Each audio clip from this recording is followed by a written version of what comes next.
कभी सोचा है कि हमारी चारों ओर जो कुछ भी है, मतलब जिस हवा में हम सांस लेते हैं, जो पानी हम पीते हैं या फिर जिस कुर्सी पर हम बैठे हैं, ये सब आखिर बना किस चीज से है?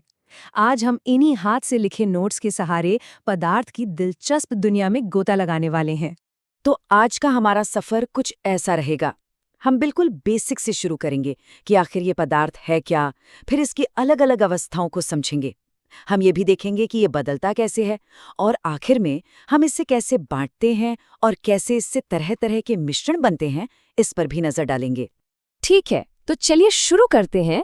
सबसे पहले सबसे बड़े सवाल का जवाब ढूंढते हैं कि आखिर ये पदार्थ है क्या। देखिए, ये बहुत सीधी सी बात है। अगर किसी चीज में वजन है यानी द्रव्यमान है और वो जगह घेरती है तो वो पदार्थ है। सोचिए, लकड़ी का टुकड़ा, एक गिलास पानी, यहाँ तक कि हवा जिसमें हम सांस लेते हैं, ये सब कुछ पदार्थ ही है। ये हमारे ब्रह्मांड का, हमारी दुनिया का बिल्डिंग ब्लॉक है। और ये देखिए, ये है वो नोट्स जहाँ से ये सारी जानकारी आ रही है। इन हाथ से लिखे नोट्स को देखकर हम सीधे कॉन्सेप्ट की जड़ तक पहुँच सकते हैं। ये देखना वाकई अच्छा लगता है कि ये आइडियाज कहाँ से आए हैं। तो अब हम ये तो जान गए कि पदार्थ क्या है। चलिए अब थोड़ा और गहराई में चलते हैं। ये हमें किन किन अलग रूपों में मिलता है। तो यहाँ एक छोटी सी तुलना है। ठोस यानी सॉलिड को एक अनुशासित टीम की तरह समझिए। इसके अणु एक दूसरे से कसकर जुड़े होते हैं, जिससे इसका आकार और आयतन दोनों तय होते हैं। तरल पदार्थ यानी लिक्विड थोड़े लचीले होते हैं।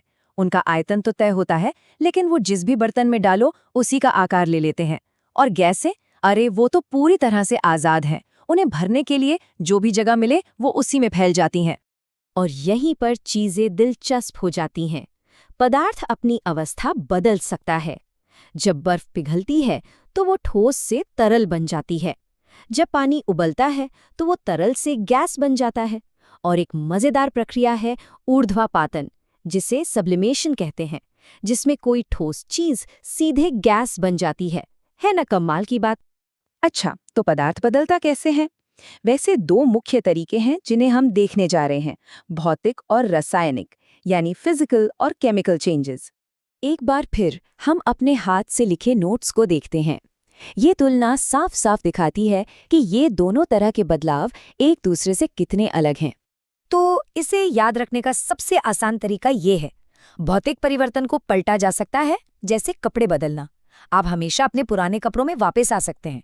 वहीं रासायनिक परिवर्तन स्थायी होते हैं, जैसे केक बनाना। एक बार केक बन गया तो उससे वापस अंडा और आटा तो नहीं मिल सकता है ना। चलिए कुछ उदाहरण देखते हैं। बर्फ पिघलकर पानी बन सकती है और फिर उसी पानी को जमाकर वापस बर्फ बनाया जा सकता है। आसान है ना? एक स्प्रिंग को खींचिए, छोड़ते ही वो वापस अपनी जगह पर आ जाती है। ये सब भौतिक परिवर्तन है। पदार्थ वही रहता है, बस उसका रूप बदल जाता है। अब जरा रासायनिक परिवर्तनों को देखिए। जब लकड़ी जलती है तो क्या होता है? राख और धुआं बनता है और उसे वापस लकड़ी में नहीं बदला जा सकता। जब लोहे में जंग लगता है तो वो एक बिल्कुल नया पदार्थ बन जाता है। ये ऐसे बदलाव हैं जिन्हें पलटा नहीं जा सकता।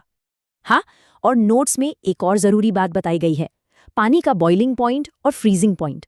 100 डिग्री सेल्सियस पर पानी उबलने लगता है और 0 डिग्री सेल्सियस पर जम जाता है। ये वो तापमान है जो पानी की अवस्था बदलने के लिए बहुत जरूरी है। ठीक है, तो हमने पदार्थ की मूल बातें समझ ली और ये भी देख लिया कि वो कैसे बदलता है। अब आइए देखते हैं कि हम इसे किस तरह से व्यवस्थित कर सकते हैं। शुद्ध पदार्थों को हम 3 मुख्य श्रेणियों में बांट सकते हैं: धातु, अधातु और उपधातु। हर एक के अपने खास गुण होते हैं, लेकिन ये सभी पदार्थ के ही मूल रूप हैं। तो क्या होता है जब हम चीजों को बिना किसी रासायनिक प्रतिक्रिया के एक साथ मिलाते हैं? हमें मिश्रण मिलता है। यहाँ ध्यान देने वाली बात है, किसी भी अनुपात में। रासायनिक यौगिकों में अनुपात तय होते हैं, लेकिन मिश्रण में ऐसा नहीं होता। आप अपने पानी में थोड़ी चीनी मिलाएं या बहुत सारी, वो रहेगा तो मिश्रण ही ना। मिश्रण भी 2 तरह के होते हैं। समांग मिश्रण में, जैसे पानी में घुली हुई चीनी, सब कुछ एक समान रूप से मिल जाता है, आप अलग अलग हिस्सों को देख नहीं सकते। वहीं विषमांग मिश्रण में, जैसे पानी और तेल, आप साफ साफ देख सकते हैं कि कौन सी चीज कहाँ है। और ये परिभाषाएं भी सीधे हमारे नोट से ली गई हैं, जैसा कि यहाँ दिख रहा है। इससे पता चलता है कि ये सारी जानकारी कहाँ से आ रही है। नोट्स में कुछ रासायनिक सूत्र भी शामिल थे। ये अलग अलग यौगिकों को दिखाते हैं, जो पदार्थ का एक और महत्वपूर्ण हिस्सा हैं। हम इन्हें भी देख रहे हैं ताकि स्रोत से कोई भी जानकारी छूटे नहीं। नोट्स में एक और दिलचस्प बात का जिक्र था। आमतौर पर जिन यौगिकों में कार्बन होता है उन्हें कार्बनिक यानी ऑर्गेनिक माना जाता है, लेकिन हमेशा ऐसा नहीं होता। कार्बन डाइऑक्साइड और कार्बन मोनोऑक्साइड जैसे कुछ यौगिक अकार्बनिक यानी इनऑर्गेनिक होते हैं। इससे पता चलता है कि केमिस्ट्री में भी नियमों के कुछ अपवाद होते हैं। तो अगली बार जब आप पानी उबालें, किसी पत्ते को जलते हुए देखें या बस शरबत मिलाएं, तो एक पल के लिए सोचिएगा कि आणविक स्तर पर यानी मॉलिक्यूलर लेवल पर क्या हो रहा है।